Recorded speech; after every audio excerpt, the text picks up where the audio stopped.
Pak Yusuf, Ya. orang ingin tahu lebih banyak tentang sosok Yusuf Kala. Pak, pemimpin yang bijak itu adalah pemimpin yang sebetulnya tahu apa kelemahannya, apa kekurangannya, dan ia berusaha keras untuk menutupi kelemahan itu. Apa kelemahan Yusuf Kala? Kelemahan, tentu setiap manusia biasa, tentu kita punya kelemahan. Tapi kita selalu saya berusaha justru memaksimalkan kemampuan saya dan memperbaiki kelemahan. Tentu Anda yang paling bisa menilai di mana kelemahan saya. Saya sendiri tentu sangat subjektif apabila saya menilai kelemahan saya. Tapi biarlah orang lain menunjukkan kelemahan saya dan saya akan perbaiki kelemahannya. Bapak tadi katakan caranya menutupi kelemahan dengan memaksimalkan kelebihan. Ya. Kalau kelebihan Yusuf Kala apa? Saya bisa bekerja dengan lebih cepat. Saya bisa bekerja secara berpikir positif. Saya bisa merencanakan dengan baik. Saya bisa mengawasi sesuatu. Saya bisa bekerja dengan siapa saja. Saya bisa bekerja panjang dan saya bisa keliling Indonesia di setiap saat. Mungkin itu yang selama ini itu sisa semangat saudagar yang saya memiliki sejak kecil untuk mengambil suatu keputusan yang baik untuk kepentingan semua orang. Dan kelebihan itu menutupi kelemahan. Tentu. Yaitu apa, Pak? Bapak masih belum mau menjawab kelemahan Yusuf Kala. Iya. Apa, Pak? Kalau Bapak melihat refleksi, seharusnya saya tidak melakukan atau saya tidak boleh seperti ini. Tentu kelemahan dan kebaikan itu sebaiknya orang lain yang mengatakanlah, bukan saya. Karena saya sendiri akan menjadi subjektif apabila menyatakan itu. Tapi ya pasti ada. Tidak ingin diketahui lawan politik ya, Pak?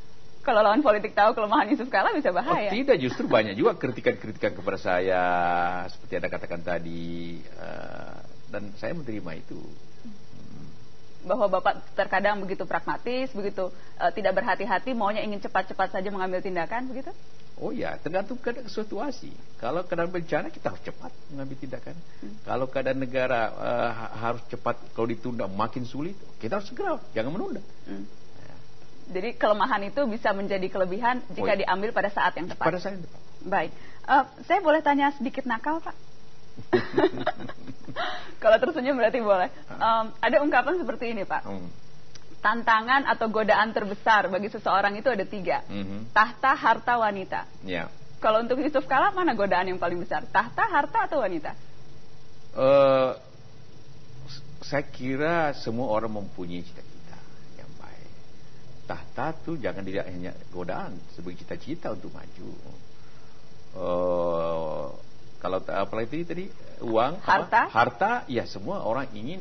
Namanya kemakmuran tanpa harta gimana? Ya itu juga bukan hanya kita cita-cita diri, seluruh bangsa kita harus memberikan harta supaya dia makmur. Ya wanita namanya pasangan-pasangan tentu juga harus diharapkan orang berpasangan dengan baik.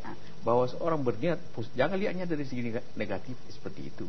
Lihat juga positifnya. Tanpa itu gimana ada kemakmuran, ada kesejahteraan, ada keadilan. Dikatakan bahwa 3 hal itulah yang seringkali menjerumuskan seorang pemimpin. Mudah-mudahan saya tidak. Mudah-mudahan Bapak tidak. Ya. Dari mana keyakinan itu, Pak? Ya, umur saya cukup dewasa untuk mempunyai pengalaman untuk tidak jatuh seperti itu. Ya, saya dari keluarga tentu juga 30 tahun saja di pengusaha, tentu saya tidak mencari harta di jabatan ini. Kedua, karena sudah berharta ya, Pak? Ya bukan itu.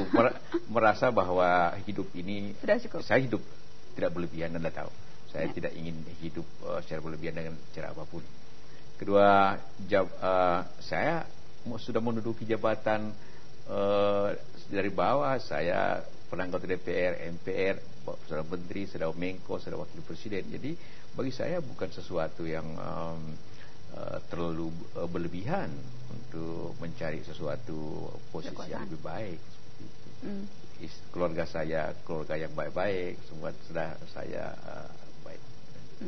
Baik. Ada kemudian Pak, ada berbagai anggapan orang terhadap Pak Yusuf Kala. Saya ingin konfirmasi satu persatu. Yang pertama yang juga dulu sempat ramai ketika pemilu 2004, dikatakan Pak Yusuf Kala itu sebetulnya seseorang yang anti keturunan Tionghoa. Betul itu Pak? Pertama tidak seperti itu. Perjuangan saya baik sebagai ketua Kadin di MPR, saya selalu mengatakan tadi itu keadilan itu. Saya selalu berusaha ada aturan-aturan agar ada keseimbangan kemajuan antara pengusaha-pengusaha yang kita waktu itu sebut non-pri dengan pribumi. Tanpa keseimbangan kemajuan, ini bisa menimbulkan masalah sosial masyarakat kita. Itu ditafsirkan berbeda. Pada tujuannya ialah harus ada keseimbangan kemajuan. Tanpa itu justru negeri akan berbahaya. Dan banyak sejarah karena itu. Kalau soal hubungan dengan pengusaha-pengusaha Tionghoa, saya sendiri berusaha, berdagang, banyak partner saya keturunan, saya jual mobil dengan teman-teman di Astra, semuanya teman-teman baik saya. Tidak ada hubungan. Sampai sekarang juga tentu kita saling membutuhkan. Saya berhubungan baik dengan Jepang, dengan Cina, dengan apapun.